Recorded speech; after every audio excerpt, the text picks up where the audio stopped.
دوستو، یہ کہانی ہے ایک سنہری پرندے اور ایک غریب بڑھیا اور اس کی بیٹی کی، کہ کیسے سنہری پرندے نے ان کی مدد کی۔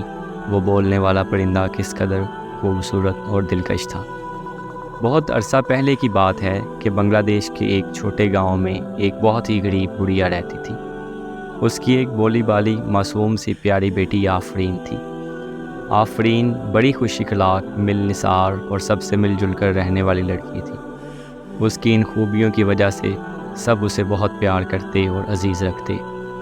ایک دفعہ کا ذکر ہے کہ موسم برسات میں شدید بارش ہوئی، جس کی وجہ سے بڑھیا کے گھر میں رکھا ہوا سارا چاول بھیگ۔ اس بھیگے ہوئے چاول کو دھوپ میں خشک کرنے کے لیے اس نے ایک صاف چادر پر پھیلا دیا اور خود اندر چلی گئی۔ آفرین کو یہ ہدایت کی کہ بیٹا، چاولوں کا خیال رکھنا کہ کوئی چڑیا انہیں چگنے نہ جائے۔ آفرین چاولوں کے قریب بیٹھی رہی۔ کوئی بھی چڑیا یا پرندہ وغیرہ چاول دیکھ کر چگنے کے لیے آتا تو آفرین ہاتھ کے اشارے سے انہیں اڑا دیتی۔ اب چاول تقریباً خشک ہو چکے تھے، صرف تھوڑی ہی نمی باقی تھی کہ اتنے میں ایک سنہری مگر خوبصورت، نہایت ہی خوبصورت پرندہ آیا اور وہ چاولوں کو چننے لگا۔ چاول چگتے چگتے وہ آفرین کو بھی دیکھتا اور آفرین نے اسے اڑانے کی بڑی کوشش کی، لیکن وہ نہ اڑا۔ آفرین تھک کر بولی، میری ماں بوڑھی ہی ہے اور بہت غریب بھی۔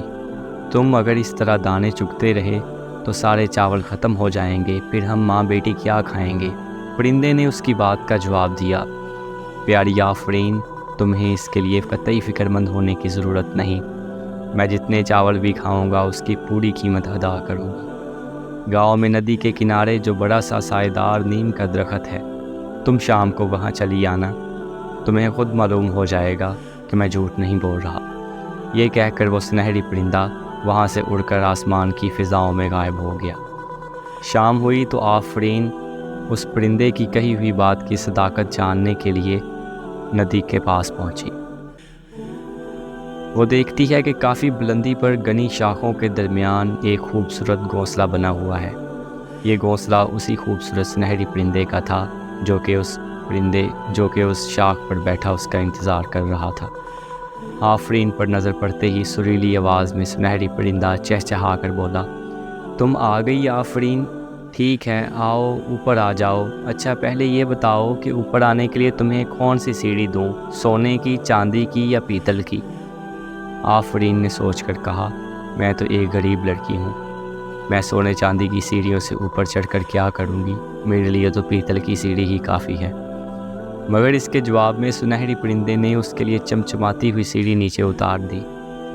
آفرین اس سیڑھی کی مدد سے اوپر چڑھتی ہوئی اس شاخ تک پہنچ گئی جس پر سنہری پرندے کا آشیانہ تھا۔ بڑی زحمت ہوئی تمہیں یہاں تک پہنچنے میں، تم تھک گئی ہوگی، چلو کچھ ناشتہ وغیرہ کر لو، پرندے نے بڑی اپنائیت اور محبت سے کہا۔ پھر پوچھنے لگا، اچھا آفرین یہ بتاؤ، ناشتہ تمہارے لیے سونے، چاندی یا پیتل کی پلیٹ میں لاؤں؟ آفرین نے پھر پہلے کی طرح سوچ کر جواب دیا، اچھے سنہری پرندے، تم اچھی طرح جانتے ہو کہ میں غریب بیوہ کی بیٹی ہوں، میرے گھر میں تو مٹی کے ہی برتن ہیں، میں نے سونے چاندی کی پلیٹوں میں کھا کر کیا کرنا، میرے لیے تو پیتل کی پلیٹ میں ہی کھانا لے آؤ۔ مگر سنہری پرندے نے اس بار بھی نہ مانا اور وہ آفرین کے لیے سونے کی خوبصورت نقش و نگار والی پلیٹ میں کھانا لے آیا۔ آفرین اس قدر لذیذ اور خوش ذائقہ چاول اس سے پہلے نہ کھائے تھے۔ اس نے خوش ہو کر اور خوب سیر ہو کر چاول کھائے اور ہر نوالے پر پرندے سے ان کی تعریف کرتی رہی۔ ناشتے سے فارغ ہو کر اس نے ہاتھ دھوئے اور کلی کر کے منہ صاف کیا۔ اب پرندہ بولا، اچھی لڑکی، شام کا اندھیرا پھیلتا جا رہا ہے، تمہیں یقیناً گھر بھی پہنچنا ہوگا، دیر ہو گئی تو تمہاری بوڑھی ماں پریشان ہوگی۔ اگر ان کی فکر نہ ہوتی تو میں تمہیں خود کچھ وقت یہاں اور گزارنے کا کہتا، بلکہ درخواست کرتا۔ اب تم جا رہی ہو تو میں جانے سے پہلے تمہاری خدمت میں ایک چھوٹا سا تحفہ پیش کرنا چاہتا ہوں۔ یہ کہتے ہوئے سنہری پرندے نے آفرین کے سامنے 3 چھوٹے چھوٹے صندوق پیش کرتے ہوئے کہا، ان تینوں میں سے جو صندوق تم کو پسند ہو لے لو۔ آفرین نے ان تینوں صندوقوں کو ایک نظر دیکھا، پھر دھیرے سے بولی، اچھے پرندے، تم نے بہت تھوڑے ہی چاول کھائے تھے، اس لیے میں یہ چھوٹا والا صندوق پسند کر رہی ہوں۔ میں تمہاری مہمان نوازی اور اس تحفے کے لیے بے حد ممنون ہوں۔ میری اور میری ماں کی طرف سے دلی اور پرخلوص شکریہ۔ یہ کہہ کر آفرین نے چھوٹا صندوق اپنے ہاتھوں میں لے لیا اور خدا حافظ کہتی ہوئی سیڑھی سے اتر کر اپنے گھر کی طرف روانہ ہو گئی۔ گھر پہنچ کر اس نے خوشی خوشی ساری باتیں اپنی پیاری اور ہر دل عزیز بوڑھی ماں کو بتائیں، اور وہ چھوٹا سا تحفے میں ملا ہوا صندوق دکھا کر کہنے لگی کہ یہ صندوق اس نے تحفے میں دیا ہے۔ بڑھیا نے جھونپڑی کے اندر لے جا کر وہ صندوق کھولا تو دونوں اسے دیکھ کر حیران رہ گئیں۔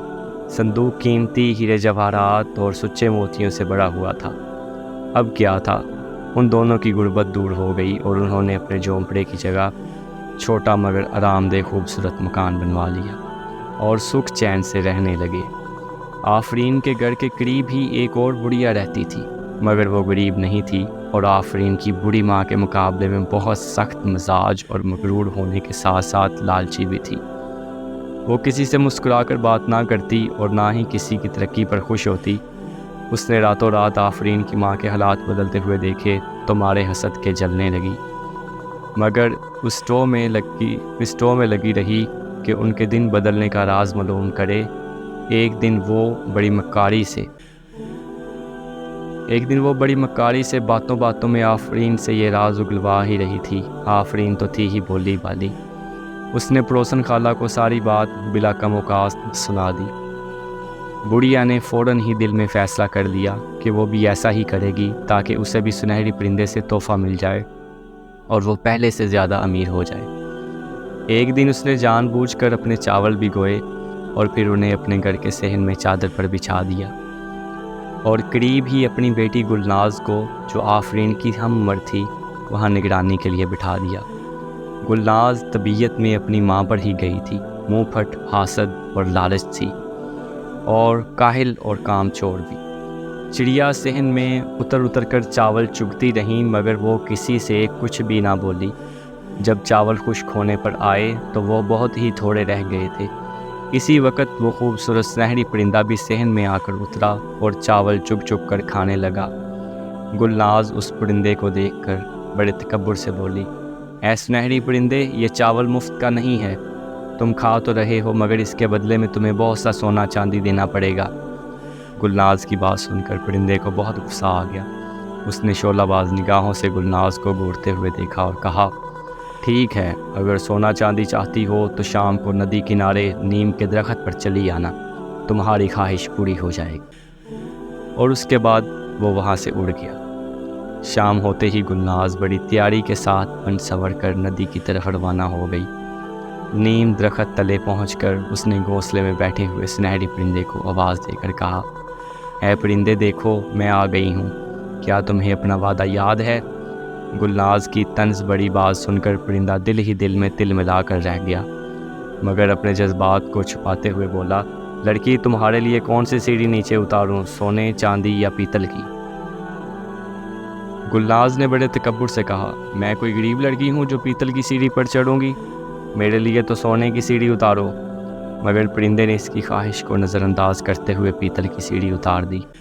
گلناز غصے میں آئی اور پیتل کی سیڑھی پر چڑھنے لگی۔ اب سنہری پرندے نے اس سے دوسرا سوال کیا، تم کون سی پلیٹ میں ناشتہ کرنا پسند کرو گی، سونے، چاندی یا پیتل کی پلیٹ میں؟ گلناز نے پھر پہلے کی طرح تنگ ہو کر جواب دیا، سونے کی پلیٹ میں۔ مگر پرندے نے اسے پیتل کی پلیٹ میں ہی کھانا پیش کیا۔ وہ کھانے سے فارغ ہوئی تو پرندے نے چھوٹے بڑے 3 صندوق اس کے سامنے رکھ دیے۔ لو بھئی گلناز، اب ان میں سے کوئی ایک صندوق پسند کر کے اپنے گھر لے جاؤ۔ لالچی گلناز نے سوچا، یقیناً بڑے صندوق میں زیادہ ہیرے جواہرات اور سونا چاندی ہوں گے۔ یہ خیال آتے ہی اس نے بڑا صندوق اٹھا لیا اور شکریہ ادا کیے بغیر صندوق لے کر نیچے اتر گئی۔ بھاگتی ہوئی اپنی ماں کے گھر پہنچی۔ گھر پہنچ کر اس نے خوشی سے وہ صندوق کھولا اور جیسے ہی اس نے ڈھکنا اوپر اٹھایا تو خوف سے چیخ مار کر پیچھے ہٹ گئی۔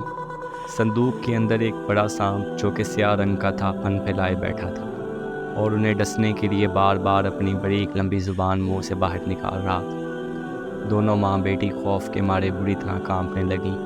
ادھر ادھر بھاگ کر دونوں نے بڑی مشکل سے اپنی جان بچائی۔ اسی وقت سانپ راستہ پا کر صندوق سے باہر نکلا اور جنگل کی طرف بڑھا اور کہیں گیا۔ اس واقعے کا ذکر ماں